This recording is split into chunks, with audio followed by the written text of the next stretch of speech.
Bernard, Hickey, let's start with you. How unaffordable is it to buy a home?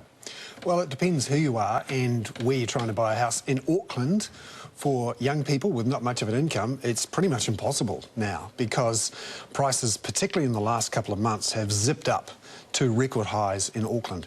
Christchurch is difficult too because we've got a lack of supply and prices are rising there for undamaged houses. But in a lot of provincial cities, it is quite affordable for young people to buy houses. It also depends on how many incomes you've got. If you've got a couple of decent incomes and a bit of a deposit and you can take your money out of KiwiSaver, you can afford to buy a house as long as you borrow a lot of money. That's the key. Why is it so bad in Auckland? Really, it's about supply at the moment, and the Productivity Commission has done a great job of identifying the supply issues in Auckland in particular, but in the rest of the country. There's been a massive change over the last decade.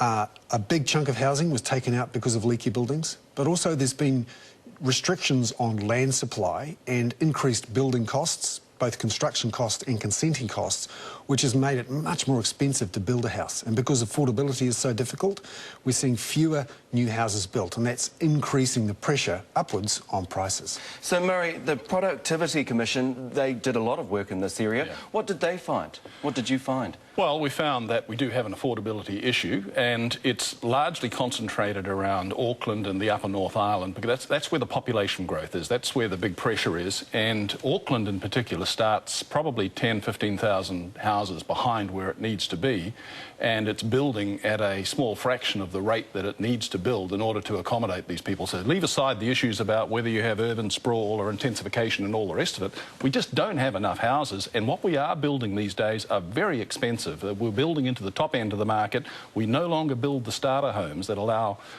young couples or young families to get started in a decent home. John Key says if you're a first home buyer or a low-income earner, it's a great time to buy because interest rates are at an all-time low. Is he right?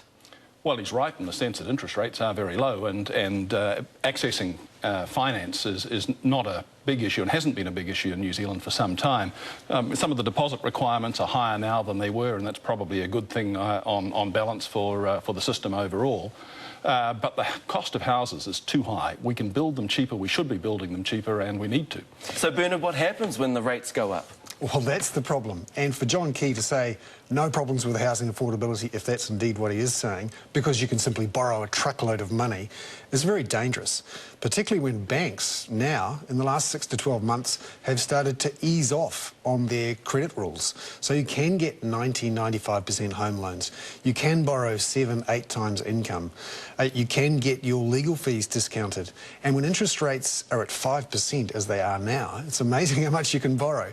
That's a problem, though, if someone gets pregnant or sick, or interest rates go back up to, let's say, 8% or so, which has been the average over the last decade or so. So what does this all mean? How should we take the Prime Minister's advice? Well, I think the government, and on both sides of politics, need to look very hard at building an awful load of houses or changing the rules or the policy settings so that a lot of houses are built.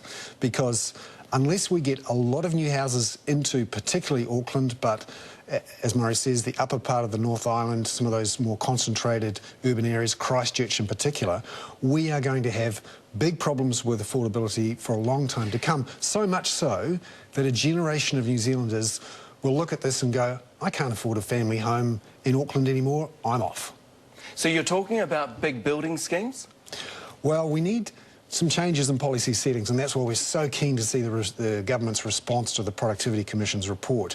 What are we going to do with land supply? What about these limits on where you can build? What about consenting costs?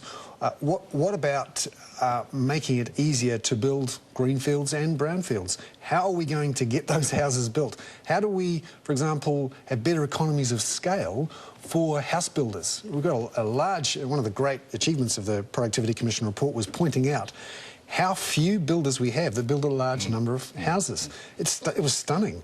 Unlike in Australia and the States, where you have these big home builders who can pump out lots of cheap houses, Here we've got lots of spec builders who might do 1 or 2 houses a year, which just isn't enough. Let's go back to home ownership. We've traditionally had very high rate of home ownership. Is that still the case? It's been declining. I think we had somewhere over 70-75% of households owned their own properties. It's now down to 60-65%, I think, and falling and lower in Auckland than elsewhere. There are all sorts of reasons for that. Some of them just demographics. Young people don't want to buy a house. There are family relationships breaking up and people coming back into the rental market where they might have been in a relationship previously. But the fact is, it's a lot harder for particularly lower income families to get into a house these days. That's why we're putting so much more pressure on the rental market also. So, Bernard, of those people that have homes, is it evenly spread around? Who actually owns our properties? Well, increasingly, those people who have a lot of money and who are in the market before prices took off in 2004 have been able, in some cases, to leverage up those equity gains they've had because they actually made a lot of money. People in New Zealand don't quite realise how much house prices increased and how much wealth was created for those who owned property, particularly before 2003, 2004. When you look at how much the worth of housing increased, probably around $300 to $400 billion, and how much debt increased, which is maybe around $80 to $100 billion, you're looking at enormous sums of equity that were increased for those people who own property. Some of those have leveraged it up to buy more properties, rental properties. Others went on a big party, but it certainly meant that those people who are lucky to own property or able to get in before prices took off are now rich, let's face it, and those people who weren't seem locked out, particularly in those intense markets like Auckland. So there's a generational divide here. And that's the risk here, that the government doesn't understand that, doesn't realise that there is a group of pretty grumpy young people who are saying, hang on a minute, I'm graduating with high student debts, I can't afford to buy a family home in Auckland, I might be able to get myself an apartment but not have a family. I'm not making much of an income. If I do buy a house, I have to borrow astonishing amounts more relative to income than my parents. What am I doing here? What are you doing to help me build a family? Maybe I'll just go to Australia. So, Murray, what needs to be done? What are some of the key recommendations that the Productivity Commission has put forward? Mostly it's about boosting supply and making supply more responsive to changes in demand. And that means making, in the first instance, more land available and lower cost land available. So when you talk about making more land available, who needs to do it and what do you mean? Well, it's around councils consenting, working with developers. I think we actually need councils to sit down with developers and say, if we want to build a whole pile of houses that are going to be closer to 400,000 than 600,000 or 700,000, working backwards from that price point, what do we need to do? Right back to consenting, because there's a lot of cost tied up in the length of time it takes to bring a new development through. It can take 6, 8, 10, 12 years in some cases, and that means tens of thousands of dollars per section in carrying costs and interest costs for the developers. So we need to be able to work that price of that section back down. In Auckland now, the analysis we did suggests that around 60% of the value of a property is represented by the land alone. And the rest of the country, it's about 40%. We need to get that back down. Now, that can come about by either more greenfields development, so more sort of urban expansion, if you like, or intensification within existing limits, and perfectly relaxed about which way it goes. But whatever we do, we need to be able to provide affordable houses, so that means lower cost houses than we're doing now, and attractive lower cost housing, and I think that's perfectly possible. There are other ways, though, too, to try and reduce those land prices, some more politically controversial ways which perhaps haven't been looked at, particularly around land taxes and capital gains taxes. Now, this was something talked about when the tax working group looked at this a couple of years ago, and it was shown that this would reduce land prices significantly. That's a political hot potato, one that neither side of politics is looking at, but if you really want to come from left field and actually make a difference to land prices, that's one of the things you could do. And we took a different view on that. We looked at capital gains taxes and felt that they wouldn't make the difference that was proposed for them.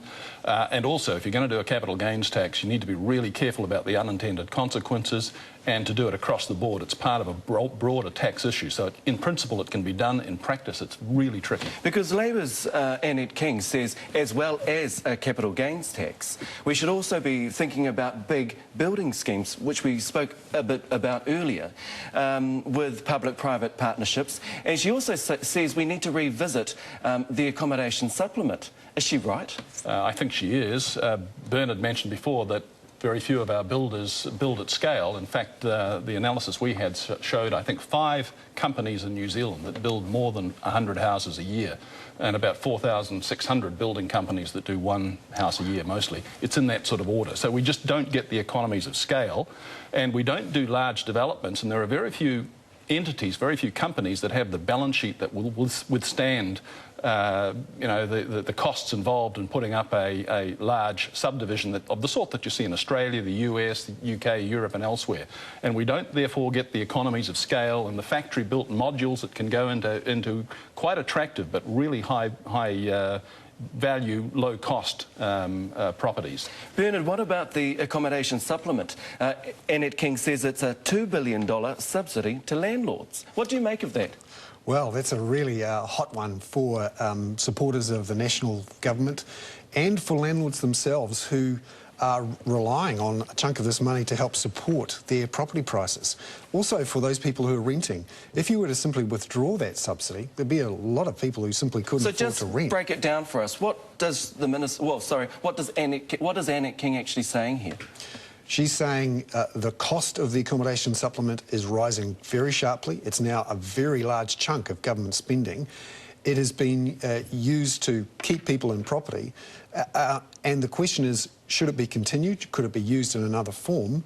And can what essentially is a subsidy for landlords be reused to build a bunch of houses? And it's worth having a debate about that accommodation supplement. Well, in total, in the social housing area, including accommodation supplements, provision of state housing, income-related rental subsidies and so forth, I think the Crown is currently spending somewhere between $3 and $4 billion a year. And you say that it could be better spent? Well, it's an awful lot of money, and I'm not sure that we're getting anything like that sort of value out of that spend. So there's a place for the government to look really hard about how it's delivering support to low-income New Zealanders who will need support, and we're going to have a whole bunch of them who will need support for a long time.